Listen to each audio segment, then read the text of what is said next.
जैसलमेर के डांगरी गांव में खेत सिंह हत्याकांड को लेकर कल लगातार पूरे दिन तक माने तो लाठीचार्ज होता रहा, उस पर आपका क्या कमेंट रहेगा? देखिए, ये जो घटना बहुत ही निंदनीय है। इस प्रकार की घटना किसी भी समाज में, किसी भी देश में, किसी भी क्षेत्र में ऐसी घटनाओं का कोई स्थान नहीं है। हम इस घटना की घोर निंदा करते हैं, लेकिन घटना के बाद में जो स्थितियां हुई वो भी बड़ी चिंताजनक है। और जिस तरीके से प्रशासन इस सिचुएशन को कंट्रोल करने में नाकाम रहा, पहले तो स्थितियां बिगड़ने का इंतजार करता रहा, स्थितियां बिगड़ने के बाद में फिर सख्ते में आया पुलिस प्रशासन और जिला प्रशासन, लेकिन जब तक स्थितियां बिगड़ चुकी थी। और इस मामले में मेरा तो यही कहना है कि निर्दोष लोगों के ऊपर कोई कार्रवाई नहीं हो, जिसने अपराध किया है उनको कड़ी से कड़ी सजा मिले और इस प्रकार के घटनाओं की पुनरावृत्ति करने का कोई दुस्साहस नहीं करे।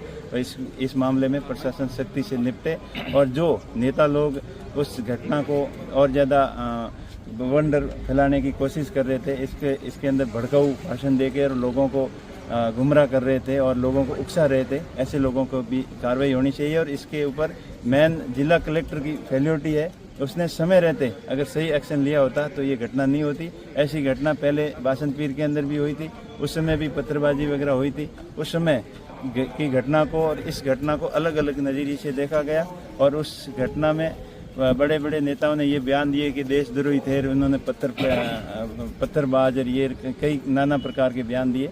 और अब क्या फूल बरसा थोड़ी रहे थे, वो भी पत्थर ही बरसा रहे थे। तो दोनों देश कानून से चलता है, समानता से चलता है, लोगों को कानून के ऊपर पूरा विश्वास है और कानून को लागू करने की जिम्मेदारी, संपूर्ण जिम्मेदारी जिला प्रशासन की बनती है, जिला कलेक्टर की बनती है। कलेक्टर की लापरवाही से इसकी बड़ी घटना हुई और स्थितियाँ बिगड़ी। लाठीचार्ज पर सांसद बेनीवाल किसको दोषी मानते हैं?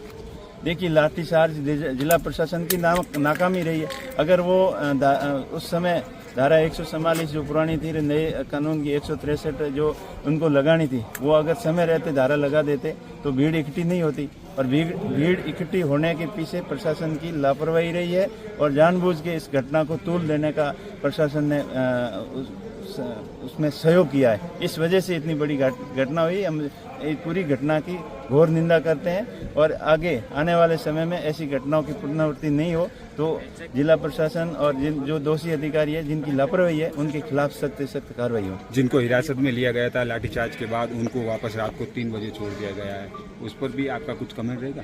देखिए, वो कानून के हाथ लंबे होते हैं। कानून के अंदर जो भी दोषी है उनको कानून पूरी सजा देगा। हमें कानून और प्रशासन पे पूरा विश्वास है कि वो सही कानून का और व्यवस्था को लागू करने में पूरा सहयोग करेंगे। कल की घटना को लेकर आपकी किसी बड़े अधिकारियों से वगैरह कुछ बातचीत हुई? क्या कुछ बातचीत हुई होगी? देखिए, घटना का पता चलते ही मैंने एसपी साहब से बात की थी जैसलमेर के कि ये घटना बड़ी हो सकती है और आप इसके ऊपर कंट्रोल बनाए रखें। तो एसपी साहब ने बोला कि मेरे कंट्रोल में है और मैं पूरी मेरे ऑब्जर्वेशन में है।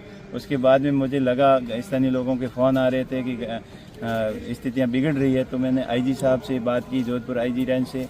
तो आईजी साहब ने भी यही आश्वासन दिया कि मैं खुद मौके पे जा रहा हूँ। एसपी साहब से मैं कंट्रोल लगातार संपर्क में हूँ और स्थितियाँ नहीं बिगड़ेगी, आप चिंता मत करो।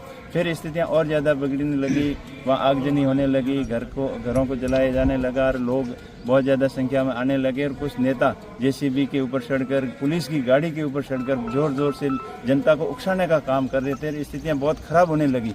उस समय में मैंने आईजी साहब से बात की और आईजी साहब को सख्त निर्देश दिए कि आप खुद इस घटना को संभालो, नहीं तो स्थितियाँ और ज़्यादा ख़राब हो सकती है। मैं धन्यवाद देना चाहूँगा आईजी साहब को कि उन्होंने खुद इस घटना की मॉनिटरिंग की और स्थितियाँ काफ़ी बिगड़ने के बाद में उन्होंने कंट्रोल किया, इसलिए उनका धन्यवाद। और मैं आशा करता हूँ कि निर्दोष लोगों के ऊपर कोई प्रशासन कार्रवाई नहीं करे और दोषी कोई बख्शा नहीं जाए। सर, कल की घटना में एक पुलिसकर्मी कांस्टेबल और एक महिला पुलिस कांस्टेबल भी घायल हुए हैं पत्थर से, क्या कुछ कहना चाहिए? देखिए, पत्थरबाजी करना बिल्कुल कानून के खिलाफ है। किसी कानून हाथ में लेना ये किसी को इजाज़त नहीं देता है। कानून और व्यवस्था बनाए रखना प्रशासन का काम है और कानून जो हाथ में लिया है, कानून के उल्लंघन किया है, उन लोगों के ऊपर सख्त कार्रवाई होनी चाहिए और प्रशासन को मुस्तैदी दिखाते हुए निष्पक्षता से कार्रवाई करनी चाहिए। बासंतपीर जा रहे थे तब आपको बीच में रोक दिया गया। ये भी डांगरी वाला मामला जो कहीं न कहीं बहुत बड़ा मामला था, लाठीचार्ज भी हुआ, कहीं इनको भी पहले अगर रोक देते तो शायद ये घटना नहीं होती।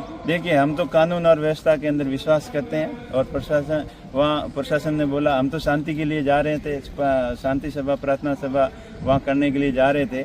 लेकिन हमने प्रशासन की बात मान ली कि उनका मानना था कि आप जाओगे तो स्थितियां खराब होगी, और हम खराब करने के लिए नहीं जा रहे थे, हम तो शांति व्यवस्था के लिए जा रहे थे। फिर भी हमने कानून से ऊपर बढ़कर हम नहीं है, कानून सबके लिए बराबर है। लेकिन कल वाली घटना के रूप में उससे बिल्कुल उन्होंने उल्टा किया। इस घटना को उकसाने के लिए जो प्रशासन ने लोगों का, उनका नेताओं का जो भड़काने के लिए आ रहे थे, उनका खुद प्रशासन, वहाँ जिला कलेक्टर और एसपी खुद दोनों खड़े रहकर लोगों की भीड़ इकट्ठा होने तक का इंतजार किया, इस घटना का भयंकर रूप धारण करने तक का इंतजार किया। ये बहुत ही निंदनीय है। और मैंने डीजीपी साहब से और चीफ सेक्रेटरी साहब से भी बोला है कि इन घटना से संबंधित जिनकी लापरवाही हुई है उनके खिलाफ सख्त कार्रवाई करें। इस पूरे मामले को लेकर, डांगरी मामले को लेकर, कांग्रेस भी अब कल की घटना के बाद वापस कोई प्रदर्शन या फिर उनको वापस सही से न्याय दिलाने के लिए कुछ करेगी? कांग्रेस पार्टी हमेशा न्याय के साथ में रही है। खेत सिंह जी की जो हत्या हुई है उनको न्याय दिलाने के लिए कांग्रेस पार्टी हमेशा न्याय के साथ में है, और जिन्होंने जो क्राइम किया है उनको कड़ी से कड़ी सजा मिले, लेकिन निर्दोष लोगों के ऊपर कोई कार्रवाई नहीं हो, इतना कांग्रेस पार्टी श्योर करती है। Thank you sir, thank you.